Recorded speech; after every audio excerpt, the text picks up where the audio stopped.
अस्सलाम वालेकुम students, class 9 maths chapter 10 congruent triangles. आज हम पढ़ेंगे थ्योरम 10.1.1।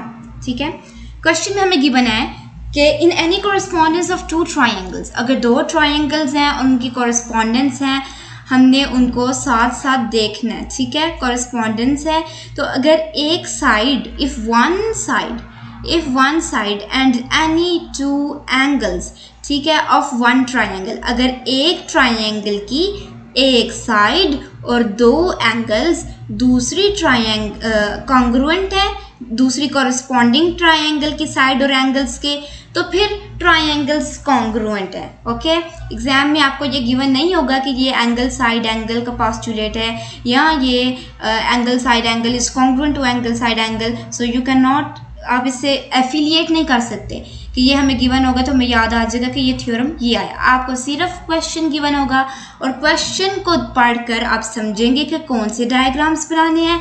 डायग्राम्स को देख के आप गिवन, टू प्रूव और कंस्ट्रक्शन लिखेंगे और फिर स्टेटमेंट्स और रीजंस अगर आप समझ के करेंगे थ्योरम तो बहुत आसान हो जाएंगी।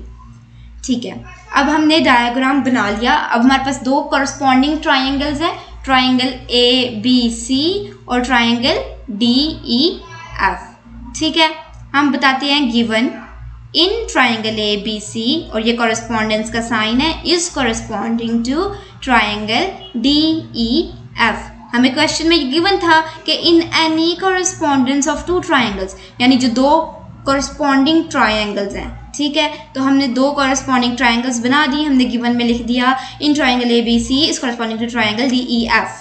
ठीक है, अब if one side and any two angles of one triangle are congruent, ठीक है, one side and any two angles, हम कौन सी साइड की बात करेंगे? BC। ठीक है, BC जो साइड है is congruent to side EF। ठीक है, हमने कहा दोनों ट्रायंगल्स की side BC is congruent to side EF, corresponding sides ये कॉन्ग्रुएंट हैं। इसी तरह इनकी दो कॉरेस्पॉन्डिंग एंगल्स कॉन्ग्रुएंट है। ठीक है, if one side and any two angles of one triangle और कॉन्ग्रुएंट टू कॉरेस्पॉन्डिंग साइड। ठीक है, अब हमने ये भी बता दिया कि इसकी एंगल B कॉन्ग्रुएंट है एंगल E के, क्योंकि ये कॉरेस्पॉन्डिंग है, ये हमने साइन लगाया हुआ कॉरेस्पॉन्डेंस का कि ये B जो है E के साथ कॉरेस्पॉन्डिंग है, और angle C is congruent to angle F, और ये जो C है ये एंगल F के साथ कॉरेस्पॉन्डेंस है। ये हमने आइडेंटिफिकेशन मार्क्स लगाए हुए हैं। अब हमने गिवन में बता दिया कि हमारे पास दो एंगल्स कॉन्ग्रुएंट हैं, एक साइड कॉन्ग्रुएंट है। ठीक है, तो अब हमने प्रूव करना है अगर दो एंगल्स और एक साइड कॉन्ग्रुएंट हो तो ट्रायंगल्स भी कॉन्ग्रुएंट होनी चाहिए। ये हमने प्रूव करना है। हमने प्रूव क्या करना है? Triangle ABC is congruent to triangle DEF, corresponding वो हैं। अब हमने कहा उनकी दो एंगल्स और एक साइड कॉन्ग्रुएंट है, तो इसका मतलब है कि दोनों ट्रायंगल्स कॉन्ग्रुएंट होनी चाहिए। ये अब हम प्रूव करेंगे। ठीक है, अब कंस्ट्रक्शन हम करेंगे। हम सपोज कर लेते हैं कि ट्रायंगल DEF में ये जो साइड AB है साइड DE के इक्वल कॉन्ग्रुएंट नहीं है। ठीक है, इज नॉट कॉन्ग्रुएंट टू, ये नॉट कॉन्ग्रुएंट का साइन लगाएंगे। हम सपोज कर लेते हैं side AB is not congruent to side DE। ठीक है, तो हम साइड DE पे एक पॉइंट ले लेते हैं M, such that AB is congruent to ME। हम कहते हैं AB DE के कॉन्ग्रुएंट नहीं है, तो हमने जो M पॉइंट लिया है AB ME के कॉन्ग्रुएंट है। ठीक है, तो अब हम क्या करेंगे? Join M to F, M को F के साथ जॉइन कर देंगे। ये हमारी कंस्ट्रक्शन है। अब हम स्टेटमेंट्स और रीजंस देखते हैं। ठीक है, सबसे पहले हम कहाँ से स्टार्ट करेंगे? In triangle ABC is corresponding to triangle MEF। ठीक है, हम देखेंगे ट्रायंगल ABC और ट्रायंगल MEF की कॉरेस्पॉन्डेंस। अभी DEF ट्रायंगल को नहीं देखेंगे, MEF को कंसीडर करेंगे। ठीक है, इन दोनों की कॉरेस्पॉन्डेंस देखेंगे। हम इन दोनों को इक्वल प्रूव करने की कोशिश करेंगे। ठीक है, हम अल्टरनेट ऑपोजिट चलेंगे। अगर तो इक्वल प्रूव हो जाता है, इसका मतलब है वाकई में AB जो है वो साइड DE के कॉन्ग्रुएंट नहीं है, तो फिर ये दोनों ट्रायंगल्स भी कॉन्ग्रुएंट नहीं है, क्योंकि सारी साइड्स फिर कॉन्ग्रुएंट होनी चाहिए। तो फिर अब हम कहेंगे AB is in triangle ABC is corresponding triangle MEF। ठीक है, पहले हम लिखेंगे side A B is corresponding to side M E, ठीक है, side A B is congruent to side M E, ठीक है, हम लिखेंगे side A B is congruent to side M E. क्यों कॉन्ग्रुएंट है, ये हमने कंस्ट्रक्शन में लिखा था, कंस्ट्रक्शन में हमें लिखा था कि A B is not congruent to D E but A B is congruent to M E, इसकी रीज़न क्या है, कंस्ट्रक्शन। फिर हम दूसरे क्या लिखेंगे, side B C is congruent to side E F, ठीक है। अब ये हमारे पास गिवन में बात हो गया side B C is congruent to side E F. अब ये ट्राइंगल डी ई एफ की बात हुई थी, लेकिन एम ई एफ का भी ई एफ तो वही है, so side B C is congruent to side E F, और इसकी रीज़न क्या है, गिवन।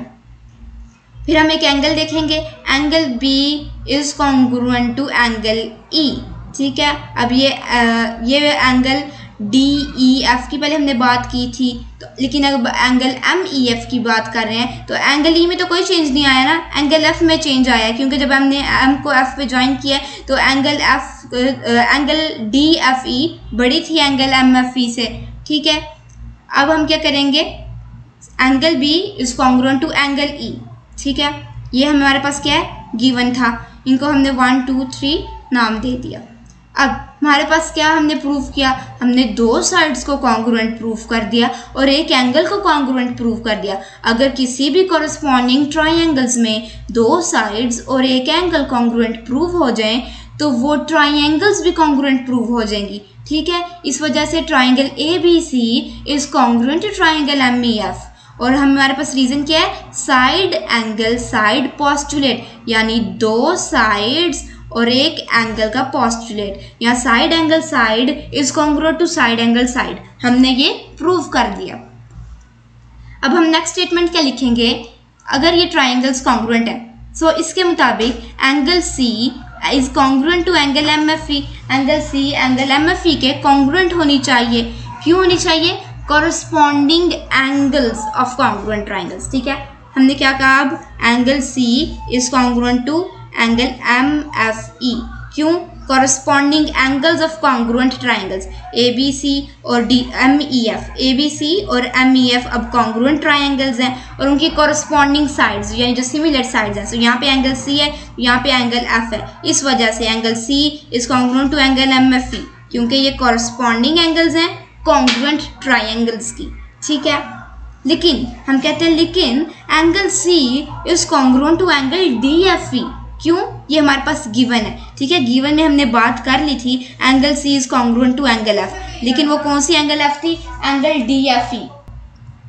हमने गिवन में बात की थी angle C is congruent to angle D F E, और क्योंकि एम एफ ई की अगर हम बात करते हैं तो एम एफ ई जो है इसका एम एफ ई और डी एफ ई सेम नहीं है, क्योंकि हमने चेंज कर दिया था जब एम को एफ से ज्वाइन किया था। लेकिन अब हमने कहा कि अगर angle C angle M F E के बराबर भी है, ठीक है, उसके कॉन्ग्रुएंट भी है, और फिर angle C angle D F E के कॉन्ग्रुएंट भी है, तो ऐसा तो हो सकता है ना, अगर एंगल सी दोनों के कॉन्ग्रुएंट है इसका मतलब है दोनों आपस में कॉन्ग्रुएंट होंगे, ठीक है। इन दोनों को यूज करके हम निकालेंगे angle D F E is congruent to angle M F E, क्योंकि दोनों कॉन्ग्रुएंट है एंगल सी के, ठीक है।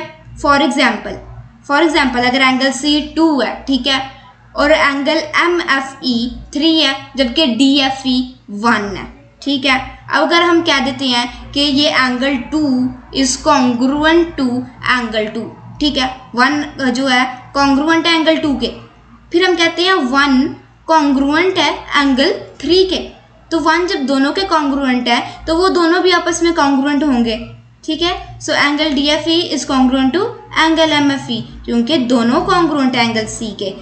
अब ये तभी पॉसिबल है अगर D और M दोनों सेम पॉइंट्स हैं, ठीक है, और M is congruent to D, ये तभी पॉसिबल हो सकता है कि दोनों एंगल्स यानी DFE की भी F एंगल और MFE की भी F एंगल कॉन्ग्रुएंट हो। ये तभी पॉसिबल है जब D और M एक ही पॉइंट हो और DE साइड ME साइड के कॉन्ग्रुएंट हो। तो हम कह सकते हैं कि AB कॉन्ग्रुएंट है DE के। ये अब हमने कैसे निकाला, हमने पहले बात की थी यहाँ पे AB is congruent to ME, या इसकी हम कंस्ट्रक्शन में भी बात कर चुके हैं, ठीक है। हमने कहा था AB is congruent to ME and ME is congruent to DE। यहाँ हमने प्रूव किया कि ये दोनों अगर कॉन्ग्रुएंट हैं एंगल्स MFE और एंगल DFE, तो ये तभी पॉसिबल है जब ME साइड कॉन्ग्रुएंट है DE के। तो अगर AB कॉन्ग्रुएंट है ME के तो एम ई कॉन्ग्रुएंट है डी ई के, इसका मतलब है ए बी कॉन्ग्रुएंट हो सकती है डी ई के, क्योंकि दोनों कॉन्ग्रुएंट है एम ई के, जैसे कि यहाँ पे दोनों कॉन्ग्रुएंट थे एंगल सी के। So A B is congruent to side D E, क्योंकि दोनों कॉन्ग्रुएंट है एंगल सी के, दोनों कॉन्ग्रुएंट है साइड एम ई के। अब हमने इसको नाम दे दिया 4। सो फ्रॉम 2, 3 एंड 4 हमारे पास क्या आ जाता है, triangle A B C is congruent to triangle D E F, जो हमने प्रूव करना था। और ये क्या बना, साइड एंगल साइड पोस्टुलेट, यानी 2 साइड्स और एक एंगल। कैसे, 2, 3 एंड 4। अब हम 2 को देखते हैं। 2 पे हमने एक साइड डिस्कस की थी, B C is congruent to E F, ठीक है। 3 में हमने बात की थी angle B is congruent to angle E. अब हमारे पास एक साइड थी, एक एंगल थी, और हमने एक और साइड प्रूव कर दी, A B is congruent to D E. इसका मतलब है अब 2 साइड्स और एक एंगल प्रूव होगी और साइड एंगल साइड पोस्टुलेट बन गया। तो दोनों ट्राइंगल्स भी हमने कॉन्ग्रुएंट प्रूव कर दी। आई होप आपको आज का लेक्चर समझ आ गया होगा। If you have any questions you can ask in the comments.